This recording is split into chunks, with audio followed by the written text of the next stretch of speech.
temps jusqu'à 11h avec le réalisateur Christophe Baratier et Kev Adams pour la sortie du film mercredi de Comme par magie, Thomas Hill. Et alors c'est l'heure du portrait sonore, des petits sons qui vous rappelleront quelques souvenirs. Voici le premier.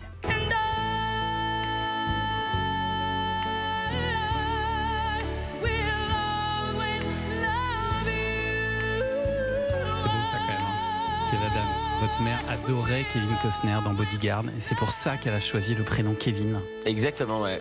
Exactement, je m'appelle Kevin grâce ou à cause de ce film. Oui, à cause, parce que vous avez eu un peu de mal à assumer le côté fou américain, vous dites, de votre prénom, en ça fait, vous a saoulé. Kevin en Amérique, tu vois, il y a un côté un peu stylé, quoi. Tu t'appelles Kevin en France, tu fais du tuning à Tourcoing, c'est un autre délire, quoi, tu vois. Donc c'est pour ça que vous l'avez raccourci. Ouais, en fait, on m'a toujours appelé Kev depuis que je suis tout petit, donc je me suis toujours dit, quitte à choisir un nom, tu vois, d'artiste avec lequel je me sens à l'aise, autant choisir celui avec lequel j'ai toujours vécu finalement. Ouais. Il y a très peu de gens qui m'appellent Kevin, à part ma grand-mère et ma mère quand elle est vénère.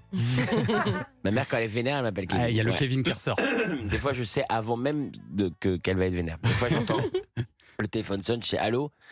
Il dit écoute-moi bien, Kevin. Je dis, okay, ça sent mauvais. Ça commence bien. C'est mort. Allez, un petit son pour Chris maintenant. Voici tout chemin, gamin d'oublier, égaré, dans la lula, man, pour les mains, vers d'autres là, des mains. J'avais jamais entendu cette version de Beyoncé. Aux Oscars 2005. Le film avait été nominé dans la catégorie meilleur film étranger, mais la chanson avait été nominée comme meilleure chanson. Ouais. Bon, on l'a perdu dans les deux, mais c'était Beyoncé qui chantait toutes les chansons avec. C'est un truc que j'avais écrit chez moi, ça, je sais pas, 2 ans auparavant. Quasiment avec la fa sol fa. J'avais composé Bruno Coulet et je vois sur ton chemin m'était venu. Puis après, la vérité, c'était quasiment avec un dictionnaire de rimes, quoi. Et puis on se retrouve 2 ans après aux Oscars avec Beyoncé. C'est dingue. Avec des gens en revenant qui disent oui, t'as vu, elle prononçait pas bien, mais vous êtes fous. Oui, évidemment, c'était un choc violent de culture. Oui. 9 millions d'entrées en France, 2 Césars. Comment vous avez géré ce succès de dingue alors que c'était votre premier film, quoi? Très très bien.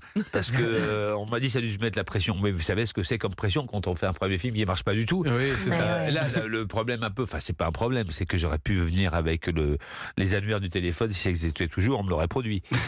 Donc il faut après se retourner, mais c'est un peu, c'est un peu une assurance vie pour la vie. Ça permet toujours, on disait dans le domaine du disque, qui a charté, chartera. Et donc ça veut dire que quand on fait un gros succès comme ça, on n'est jamais à l'abri de retrouver un second. Mais cela dit, ça peut arriver qu'une fois dans sa vie, mais tant pis, parce qu'il y a beaucoup de vie dans le cas, ça n'arrive jamais, donc je prends. Et alors Kev, vous aviez 12 ans au moment de la sortie des choristes, pratiquement l'âge des enfants du film. Ça a nourri votre envie de cinéma ou ça a nourri votre envie de travailler avec Christophe Baratier, parce que je crois que c'est vous qui êtes allé vers lui. Évidemment, après à l'époque, je rêvais de ce métier de manière un peu lointaine, donc j'ai adoré ce film et ça a été une claque, je pense à l'époque, c'était un phénomène. Il y a des films phénomènes comme ça parfois, que tout le monde va voir, dont tout le monde parle. C'est rare les films comme ça. Donc bravo pour d'avoir charté. Merci. Et tu charteras. Je charterai. C'est toi qui me l'as prédit. Toujours un plaisir de charter. Voilà, mais après, en grandissant, bien sûr, je me suis un petit peu intéressé aussi à plein d'autres films. J'ai commencé à bouffer les films quand j'avais 18-20 ans et puis j'ai continué jusqu'à maintenant. Encore aujourd'hui, je m'impose de regarder au moins 3 films toutes les semaines et peu importe l'époque, peu importe ce qui me donne envie, quoi. Et vous aviez envie de bosser avec Christophe? Ouais, parce que vous êtes allé vers lui? J'ai vu, entre-temps, après les choristes, j'ai vu Faubourg 36 qui m'a beaucoup plu. Puis j'ai vu l'année dernière Le Temps des Secrets que j'ai trouvé absolument formidable, vraiment avec une poésie. Je trouve que les gamins sont formidables dedans. Je trouve que tous les acteurs jouent hyper bien. Enfin voilà, moi je suis pas... j'ai pas envie non plus de créer de polémique ou quoi, mais je suis pas un grand connaisseur de Pagnol. Je suis pas. Ouais. Et franchement, ça m'a permis de découvrir cette histoire, de redécouvrir un peu ce qui est cet univers. Et donc j'ai adoré ça et j'ai effectivement établi une petite liste de metteurs en scène avec qui j'avais envie de travailler, donc avec quelques noms, et je me suis dit je vais pas attendre que ces gens-là pensent à moi. Je me dis à un moment donné dans la vie, il faut prendre les choses en main, il faut provoquer sa chance aussi parfois. En tout cas, ça a toujours été mon école, et donc j'ai demandé à rencontrer Christophe et il a accepté très gentiment. Il m'a dit bah ouais, carrément. On s'est donné rendez-vous dans un café, puis on a échangé pendant comme ça 1h30 et c'était super. Et je me suis dit mais le gars en fait, je pense que quand tu fais des films, c'est tellement dur de faire un film. Tu passes tellement d'années sur chaque film que forcément, tu y mets un peu de toi. Et donc, moi, j'aimais tellement les films du gars. Et en fait, naturellement, j'ai connecté avec lui quand on s'est vu. C'était super cool. J'ai trouvé un mec qui était pas du tout Vous savez, dans ce métier, il y a beaucoup de gens qui peuvent être très vite hautains, naturellement. Ouais. Il y a un côté, ouais, mais tu sais, toi et moi, on fait pas vraiment le même cinéma. Ça m'est arrivé plusieurs fois.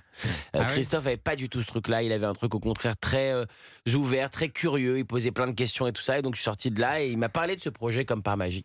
Et vous Tout en pensiez me pas, disant- pensiez pas à lui au tout début, c'est ça? Non, pas du tout.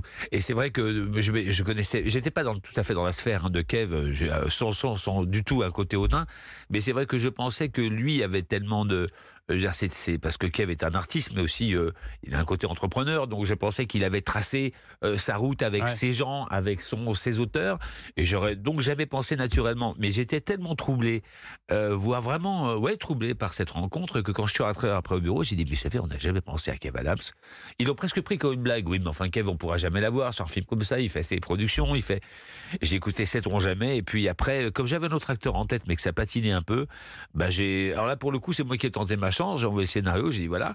Et puis, il y a eu le bon goût et l'intelligence, et puis le nez, j'espère, de me rappeler le lendemain, j'espère, de me rappeler le lendemain en me disant c'est bon, on le fait. Donc ça a été. Et là, j'ai découvert quelqu'un, non seulement de très professionnel, mais qui avait une formation d'acteur et tout ce à quoi on ne pourrait pas forcément penser au début, tous les humoristes. Ça a fonctionné l'histoire. Christophe T'inquiète pas, Baratier. Christophe, nous chartrerons.